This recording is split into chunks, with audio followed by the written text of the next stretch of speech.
జనరల్‌గా అందరూ ఏమనుకుంటారంటే, ఇప్పుడు ఐఎంఈ సీఈటీలప్పుడు నేను 2000 కన్నా ఎక్కువ స్కోర్ చేస్తే నాకు పక్కా సీట్ వస్తదేమో అనుకుంటారు.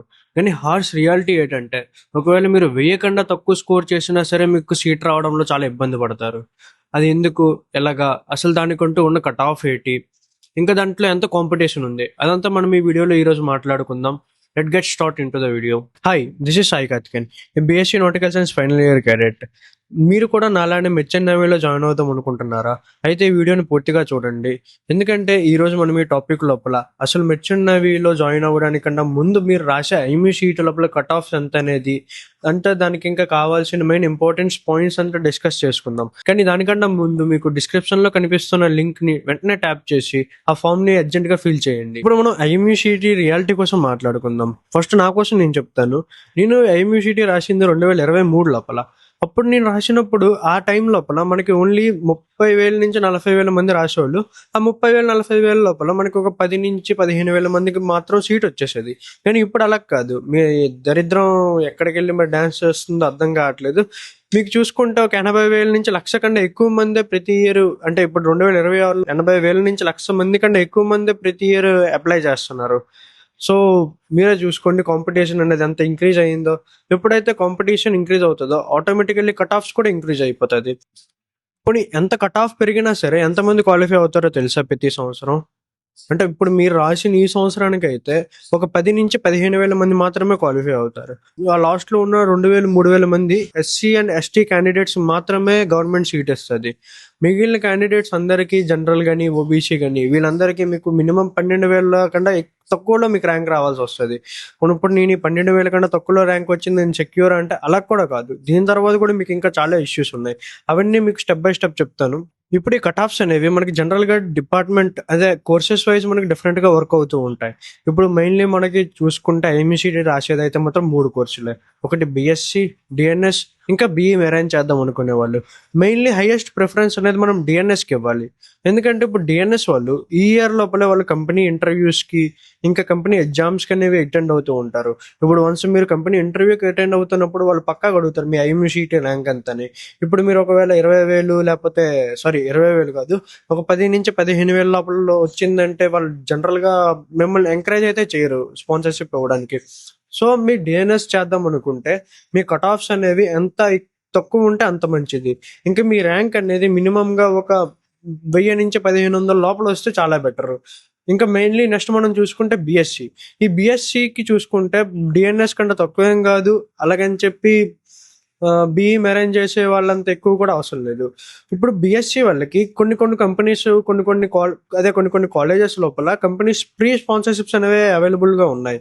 ఇప్పుడు ఈ ప్రీ స్పాన్సర్షిప్స్ తెచ్చుకుందాం అనుకున్న వాళ్ళకి కూడా సేమ్ డిఎన్ఎస్ వల్లనే అటెండ్ అవ్వాల్సి వస్తుంది.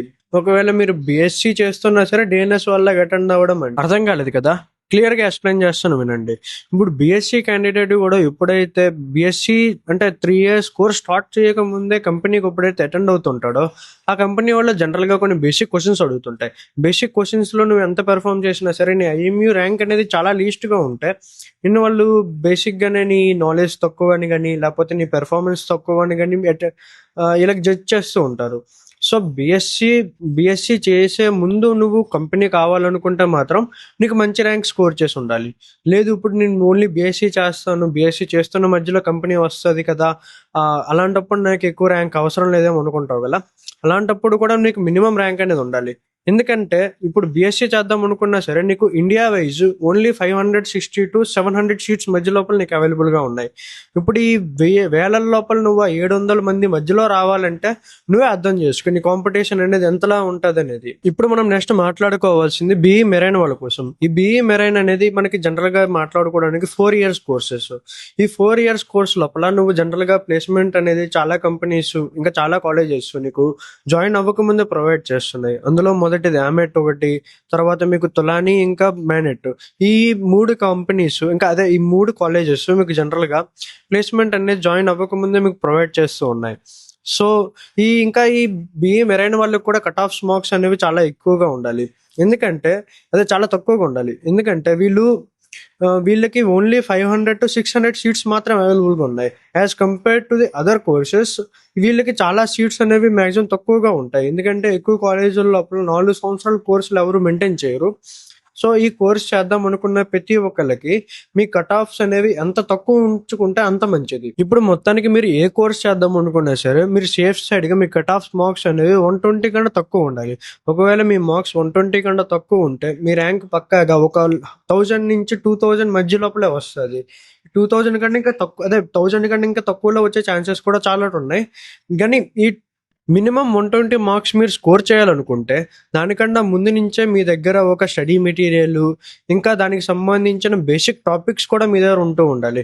ఇప్పుడు స్టడీ మెటీరియల్ ఉంటే సరిపోదు కదా, దాంట్ లోపల ఏ ఏ సబ్జెక్ట్స్ లోపల ఏ టాపిక్స్లో మనకి ఎక్కువ స్కోరింగ్ ఛాన్సెస్ ఉంటాయి, నెక్స్ట్ ఏ టాపిక్స్ ఈజీ, ఏ టాపిక్స్ కష్టం, ఏ టాపిక్ని మీరు స్కిప్ చేస్తే మీకు బెటర్ స్కోర్ చేస్తారు, ఇవన్నిటికి సంబంధించిన మెటీరియల్ కోసం ఇప్పుడే మన డిస్క్రిప్షన్లో ఉన్న ఫామ్ ఫిల్ చేయండి. ఇప్పుడు సేఫ్ టార్గెట్ కోసం మాట్లాడుకుందాం. మీరు పక్కాగా ఈ ఇయర్ మెర్చెంట్ నేవీలో జాయిన్ అవుదాం అనుకుంటే మీరు ఐఎంఈ షీటీలో ఒక సేఫ్ టార్గెట్ స్కోర్ అనేది మెయింటైన్ చేయాల్సి వస్తుంది. ఈ సేఫ్ టార్గెట్ అనేది నేను ముందు చెప్పినట్టే 110 నుంచి 120 లేదంటే 130 మ్యాక్సిమం. ఇంతకంటే ఎక్కువ మీకు ర్యాంక్ వచ్చిందంటే, అదే ఇంతకంటే ఎక్కువ మీరు స్కోర్ చేశారంటే మీ ర్యాంక్ అనేది 9000 నుంచి 10,000 మధ్యలో, ఇంకా దానికంటే ఎక్కువ పెరిగిపోయే ఛాన్సెస్ కూడా ఉంటాయి. సో ఇప్పుడు నుంచి స్ట్రాటజీగా చదవడం స్టార్ట్ చేయండి. ఇప్పుడు జనరల్గా ఒక డౌట్ అందరికీ వస్తుంది, ముందు లేనంత కాంపిటీషన్ ఇప్పుడు ఎందుకు పెరిగింది అని. ఒకప్పుడు నేను 2023లో రాసినప్పుడు కన్నా ఇప్పుడు కట్ ఆఫ్ మార్క్స్ పెరిగాయి, ఇంకా దానికి సంబంధించిన ర్యాంక్స్ కూడా పెరుగుతూ వస్తున్నాయి. ఎంత పెరిగినా సరే మీకు సీట్స్ అనేవి ఎక్కడా పెరగడం అనేది జరగట్లేదు. ముందు నేను చదువుతున్నప్పుడు ఎన్ని కాలేజ్ సీట్స్ ఉన్నాయి, ఇప్పుడు కూడా అంత కాలేజ్ సీట్సే ఉన్నాయి. మెయిన్లీ ఇవి కాంపిటీషన్ పెరగడానికి first of all main issue ఏంటంటే యూట్యూబ్ ఇంకా ఇన్స్టాగ్రామ్. ఇప్పుడు చాలా మంది ఇన్ఫ్లుయెన్సర్స్ కొత్తగా ఈ షిప్ మీద ట్రావెల్ చేసిన వీడియోస్ ఇవన్నీ పోస్ట్ చేయడం వల్లనే మనకి చాలా కొత్తగా చాలా మంది అట్రాక్ట్ అవుతున్నారు ఈ ఫీల్డ్ కి. ఇది బేసిక్ గా ఉన్న ఇష్యూ. ఇంకా దీని తర్వాత మెయిన్లీ మన చాలా మంది వస్తుంది హై శాలరీ కోసం. ఇప్పుడు బయట ఫీల్డ్ లో మీరు ఇంజనీరింగ్ చేసిన తర్వాత మీకు మహా అయితే 1,00,000-1,50,000 దాకా మీరు సంపాదించగలరు మంత్లీ. అదే ఈ ఫీల్డ్ లో చూసుకుంటే వన్స్ మీరు కెప్టెన్ అయిన తర్వాత ఒక ఆయిల్ ట్యాంకర్ లో 16 to 18 lakhs కంటే ఇంకా దానికంటే ఎక్కువ కూడా సంపాదించే ఛాన్సెస్ అనేవి చాలా ఉన్నాయి. సో ఇలాగ ఈ హై శాలరీ చూసుకొని కూడా చాలా మంది ఈ ఫీల్డ్ లోకి వస్తున్నారు. అందులో మెయిన్ నేను కూడా ఒకండి అనుకోండి. So at the end demand పెరిగింది కానీ సీట్స్ అయితే మాత్రం ఏ కాలేజ్ వాళ్ళు పెంచలేదు. మీరు ఐఎంఈ షీట్ క్రాక్ చేయాలంటే ఓన్లీ స్టడీయే కాదు, దానికంటే ఒక స్మార్ట్ ప్రిపరేషన్ కూడా కావాలి.